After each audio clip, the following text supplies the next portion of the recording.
And Tim Scandrett, can you both just indicate that you can hear me all right? Hello. Yep, very good. Thank you. So good morning, everyone. I've got apologies. This is a reconvene meeting, so for this part of the meeting, I have apologies from Councillor Major for lateness, and as you've heard, Councillor Chu and Scandrett are joining by Zoom, and successfully so. Would someone like to move the apology for lateness? Pauline Cotter, seconded Aaron Kewen. I'll put that motion. All those in favour say aye. Those opposed say no. That's carried.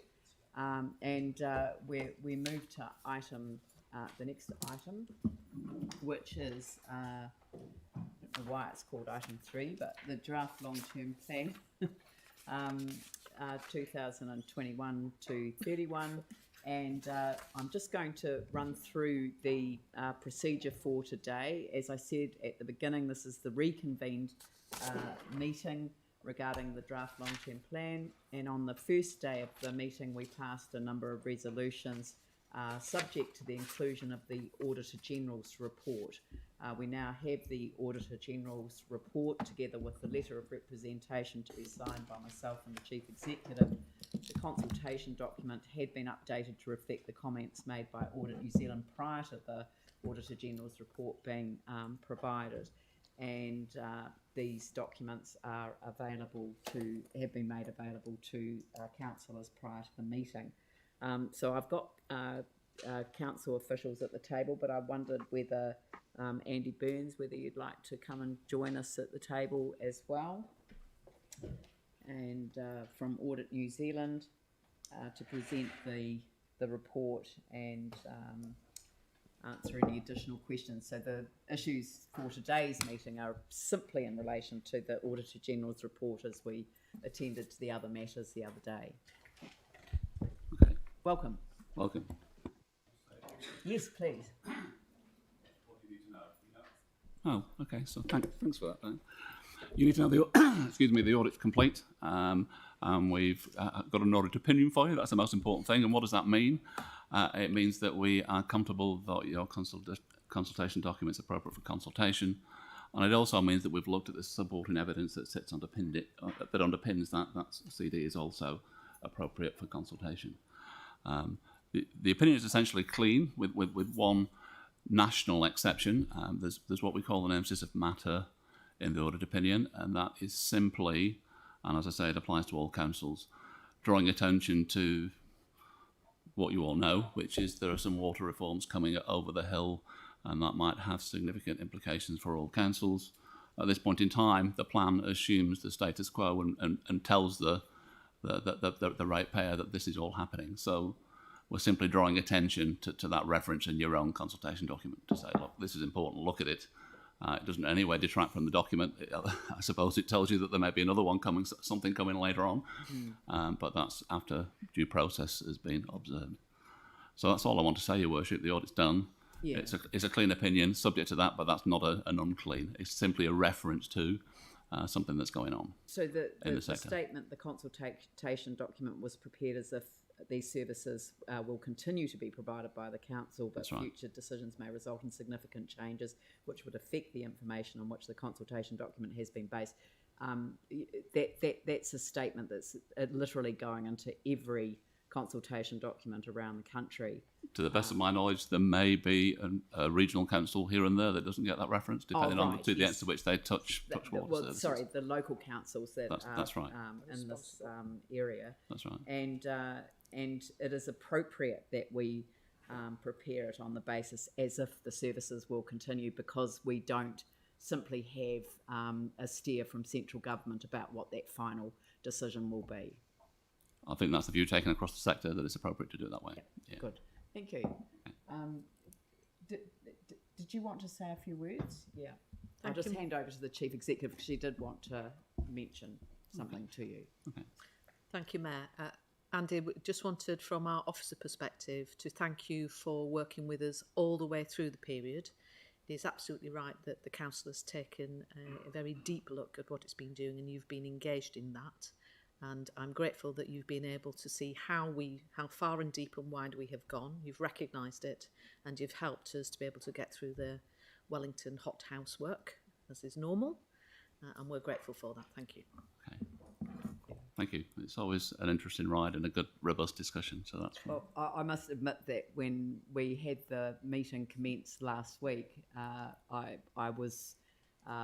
wasn't entirely 100% sure that we would get to the meeting today, but thank you very much for all that you've done to assist us to meet our obligations and enable us to confirm matters so that we can proceed to the timetable that we've set. Really appreciate it. Thank you. Pleasure. Oh, Yanni has a question for you. I just had one question. If you looked at the cost of the new multi-use arena and whether that you think the consultation document accurately reflects the increase associated to that. As part of looking at the underlying information, we look at the support information that supports the financials. So we have looked at whether the information used in the financial model is the latest available and come to the view that it is, if that answers your question. Yep. Yeah, I mean, I'm just concerned that there's additional spending going in because of the stadium that's not explicitly called out in the consultation document. Not to our knowledge. The one thing we do know about large capital projects is they can cost more than an original estimate. As far to the best of my knowledge, the information in the plan or in the supporting information is consistent with the best available information at this point in time. Perhaps I'll ask that of staff, because I mean this was raised as well. So I think that Yanni's raising the question about the costs associated with the transport changes in and around the project in order to deliver the project. It's not just transport. There's some waste stuff, water stuff. There's about 33 million extra, as I've calculated it.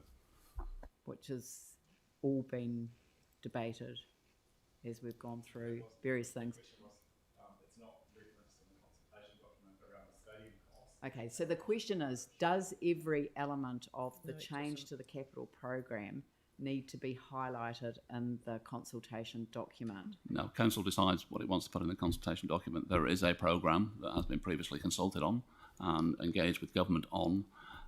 So these things aren't in the CD. The whole programme is in the CD in terms of affordability. Yeah. But there isn't a requirement to pull up, unless you wish to, specific changes. Yeah, and we haven't chosen to do so. So thank you. Any other questions? All right. Look, thank you very much, Andy. Okay. It's very much appreciated that you were able to come today as well, and to hear our great gratitude Thank you. for all of the hard work that you and your team have done. So do pass that on. Okay, thanks. Thank you. All right. So now we'll move to the resolutions, and I did send out a wee note before just to let you know that we've broken down the last resolution. So the first resolution is to receive the report and authorise. The second one is to authorise the Mayor and Chief Executive to sign the letter of representation, and then, having received the Auditor General's report, formally adopt the information and that provides the basis for the draft LTP and the consultation document. Now, these were two elements that were voted against by some councillors last time, so I'll put the two of them separately, and the third one is the consultation process, which nobody seemed to object to last time, so I'll put that in with 9, 10 and 11C. So is that all right? All good? So this is a very minor thing, and it's around the Three Waters reform in the document. And it's on page 16 when it says, "We will be consulting with you on this later this year." I think it would be quite good if that was written in bold so that people don't get confused. And there's just a small thing that I'm suggesting. in the consultation document itself. We can deal with that. We can deal with that. That's not a problem. Because, I mean, I agree with you. People do need to know that we will be coming back to consult later in the year. You don't need a resolution on that. I can do but that. the legislation hasn't been passed yet, so Happy to do that. Yanni? So, just also on the rubbish recycling and organics in the actual submission form, it doesn't state that it's a legal requirement that we must upgrade the organics plant to meet the statutory responsibility. It just asks if we've got the balance right, and it talks about the changing our throwaway culture and reducing the amount of waste. But I think it's quite important to highlight specifically in bold that the upgrades to the organics processing plant are a statutory obligation. They're not actually a choice.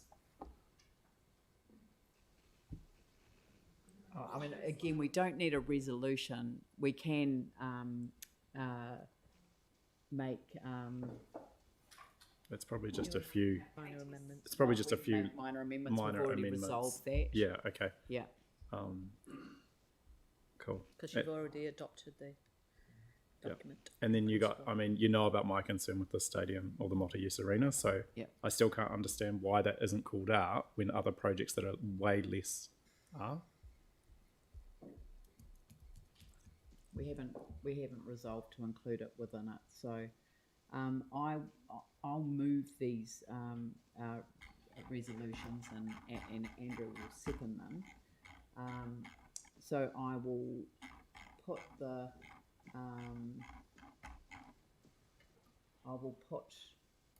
11A and B, and I'll ask that be put as a division. Yeah, so that's the easiest way to Can you do put A and B separate too? Thanks.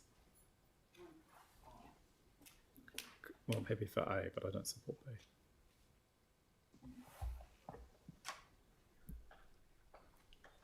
Tim and Catherine, can you hear okay? Yep, you're fine. So this is for resolution. 11A. Sorry, nobody voted against. I mean, I can add that Yanni votes against one Yeah. and the other. Just 11. okay. Yeah. Just so So- we're recorded against that. Yeah. So I'll make that clear when I get to you, Councillor Johansson. Thank you. So Councillor Templeton. Aye. Councillor McLennan. Aye. Councillor MacDonald. No. Councillor Johansson. Yes. For both 11A and B. No, just my vote recorded against 11B. Councillor Galloway. Councillor Daniels. Councillor Coker. Councillor Chen. The Mayor. Aye. Councillor Scandrett. Aye. Councillor Major is not here. Councillor Keown. Councillor Goff. No. Councillor Davidson. Councillor Cotter. Councillor Chu. No. And Deputy Mayor Turner. Yes. Sorry, can I just clarify, was Councillor Keown, was that an aye? It was. You've changed. Jake had a membership form.